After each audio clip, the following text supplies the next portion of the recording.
after the scorching heat of the summer, when we see such dark clouds gathering in the skies with all the lightnings and the nice smell of the soil after the first rains, we already start preparing for many of our monsoon plans, be it monsoon treks, picnics, or just having romantic dates and a hot cup of tea or coffee with nice spicy pakoras.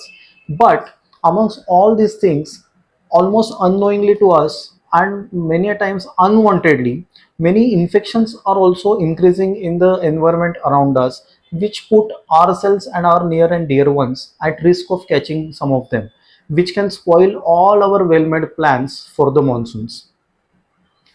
Hello friends, I am Dr. Piyush Chaudhari, bringing to you the next video of Fever Care Center for Infectious Diseases.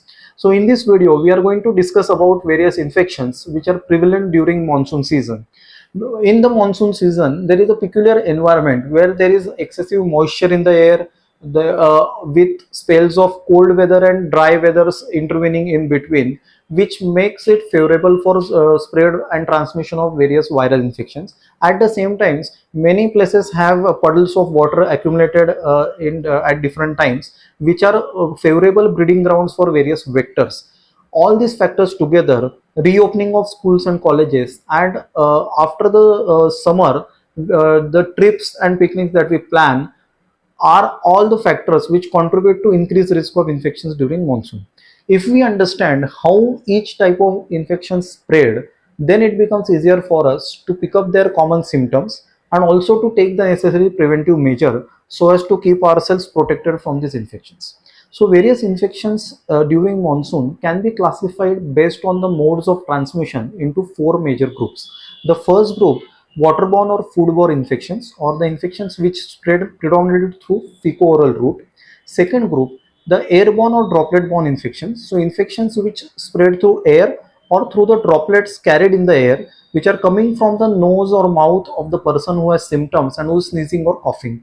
Third group is the vector-borne infection, wherein an insect vector usually bites a human being or an animal having a particular infection, and then when such an insect bites another person, that infection is transmitted to the second person. And last but not the least is the fourth group. It is the infections which occur due to having to wade through flooded water or water mixed with drainage water and excreta of rodents. So infections like leptospirosis and infections of skin, nails, which occur because of fungal infections, because of getting wet in rain repeatedly or wearing wet clothes for longer times. So individually speaking, amongst the waterborne infection are the common infections which we call as gastroenteritis or food poisoning in common language. So these infections typically occur because of different viruses. In this group also comes infections like typhoid, cholera, and jaundice or hepatitis A and E, which all spread through consumption of contaminated food and water. In the airborne or droplet-borne category, we have common infections like common flu, seasonal colds, cough and fevers, throat infections, tonsillitis, infections like influenza H1N1 and COVID. In the vector-borne infections, the infections which spread predominantly through mosquitoes are dengue, chikungunya, Zika virus, malaria, and some rare infections like Japanese encephalitis or other arboviral or viral hemorrhagic fevers.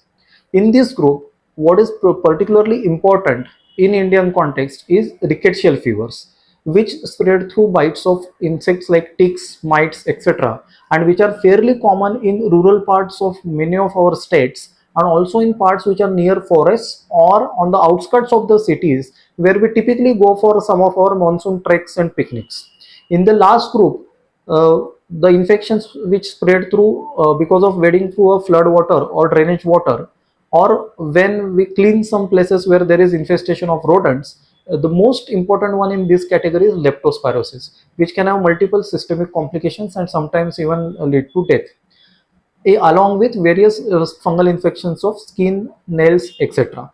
So friends, we shall be having individual videos related to details of each of these four categories of infections with respect to their common symptoms, preventive measures, their warning or red flag signs when a person needs to seek medical attention immediately, and what general precautions we should take with respect to that particular category of infection during monsoon months. So if you find this information useful, please share this video with maximum people. Like, share and subscribe the channel for Fever Care Center for Infectious Diseases. See you soon in the next video, because stay informed, stay healthy.